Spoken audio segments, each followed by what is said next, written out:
In 1912, after the First Balkan War, the Greek navy took over the island of Lesbos. Men were sent to occupy the town square. One soldier, tired of being stared at by the local children, finally asked them, "What are you looking at?" A child responded, "At the Hellenes." The soldier laughed.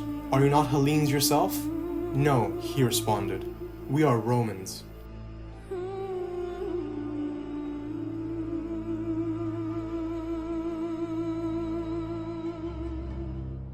So despite what history books have told us, the Roman Empire never actually fell in 1476. It lasted another 1,000 years. Historians now call this surviving Eastern Empire Byzantine, a name that was first used 100 years after the fall of Constantinople, and that would have been foreign to the inhabitants of the empire. Right up to the very end, they called themselves Roman. If the great empire of Rome must end tonight, let it not go easily. Augustus, Justinian, Constantine, they will be watching! While the Byzantines were in fact the direct continuation of the Roman state founded by Augustus, you can make an argument that there were actually Greeks inheriting a Roman political identity. Modern-day Greeks don't consider themselves Roman after all. So what exactly is the deal with these Greek Romans? Well, let's get into it. While historians like to put the end of the Roman Empire at 476, with the deposition of the last Roman emperor by Odoacer, that is just a nice, clean cutoff point. The reality is, Odoacer was acting with the consent of the Roman Senate and was actually just the latest in a series of Germanic generals that had been calling the shots in the West, not the weak puppet emperors who were really just a figurehead. The difference was, he openly took power. Odoacer was nominally a subject of the Eastern Roman Emperor Zeno, and when he stepped out of line, Zeno sent another Germanic leader to take his place. At this point, Italy was no longer under imperial control. But there was no dramatic fall, more like a fading. What complicates the matter of a fallen Rome even further is Justinian's reconquest. Rome was under imperial control for over 200 years. Yeah, so much for the fall of Rome. Greek had always been predominant in the Eastern Empire. It had been the language of the Eastern Church and administration for centuries, but only formalized as the official language in the 600s. This shift was a formal recognition of reality, not a sudden change. The emperor switched his title from imperator to basileus. The Roman Empire had borrowed almost everything from the Greeks, from their gods to their science and philosophy. As famously said by Horace, "Captive Greece took captive her savage conqueror and brought the arts to rustic Latium." Roman elites always spoke Greek. It essentially was a second language for the empire. And in the East, Greek language was already established as the lingua franca, or common tongue, for both commoners and elites. When the empire lost the Latin West, it no longer made sense to keep the language around, as most people didn't use it. So if Romans always borrowed from the Greeks, and the Eastern Empire was always Greek underneath the Roman label, the real question isn't when did Byzantium stop being Roman, it's whether it ever really was. And if the Byzantines were more Greek than Roman, then why did they call themselves Roman? And why do their descendants, modern-day Greeks, not use the Roman label anymore?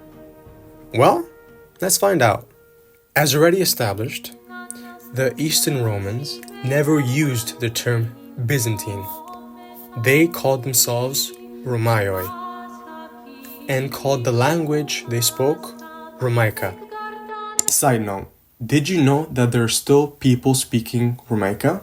In the Pontus region of modern-day Turkey, Greek-speaking people who who converted to Islam were allowed to stay in their homes after the 1923 population swap. There are a few thousand people still speaking a variant of the Greek language called Romaika. It's a living fossil, the language the Byzantines actually spoke. Anyway, back to the video. To recap, the Byzantines spoke Greek but called it Roman. So, did they just have collective cognitive dissonance? Well, maybe. Although at the very least, it does appear they were in denial about their Greekness.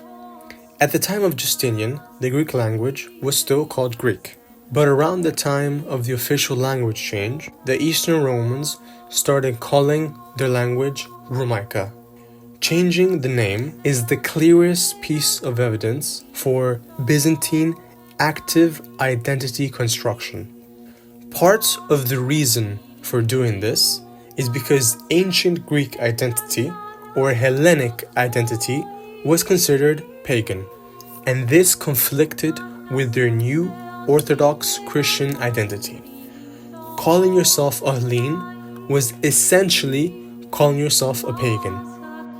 By the 1300s, the people of Constantinople still believed they were the last part of the Roman world. Scholars like Gregor Gemistus Platon and Emperor Manuel II Paleologos both openly talked about the ancient Greek heritage.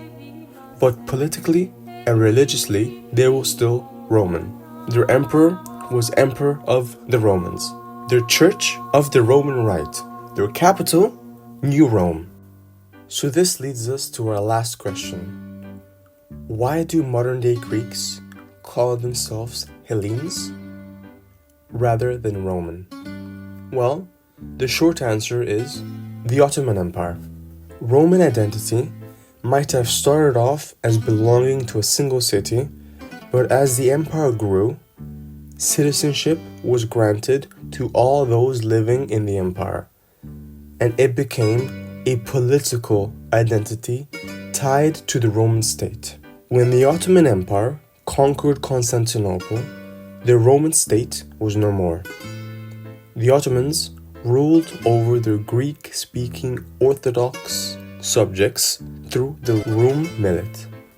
The Ottomans, recognizing their Greek Orthodox subjects as Romans, while Western Europeans had been diminishing Byzantium as not really Roman for centuries. Roman identity was now tied to being a subject peoples. Educated Greeks, inspired by the Renaissance, started to rediscover their ancient Greek roots.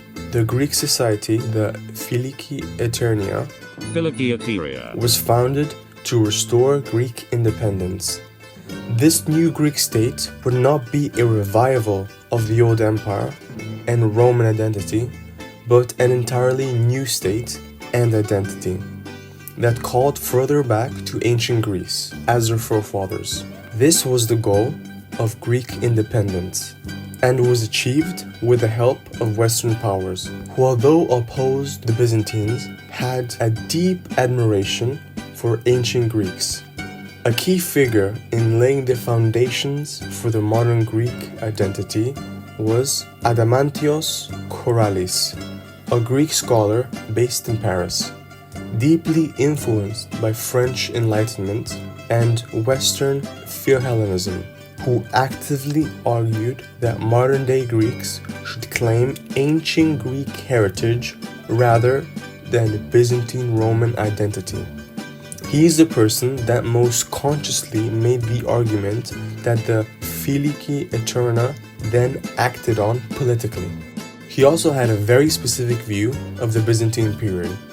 He called it a period of degradation and darkness, which was partly wrong, but strategically useful for building a new national identity.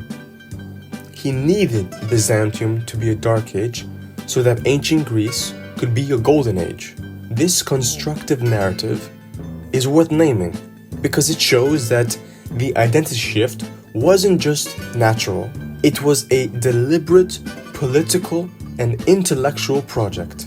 So, The full circle is Byzantine Greeks kept ancient Greek knowledge alive, brought it back to the West fell in love with ancient Greece, that Western love reflected back onto Ottoman era Greeks and inspired them to reclaim their ancient identity rather than the Roman one. After independence, the Roman label became displaced as it tied them back to Ottoman subjugation, and the Hellenic label was seen as more glorious, with the older generations still using the term Romaioi.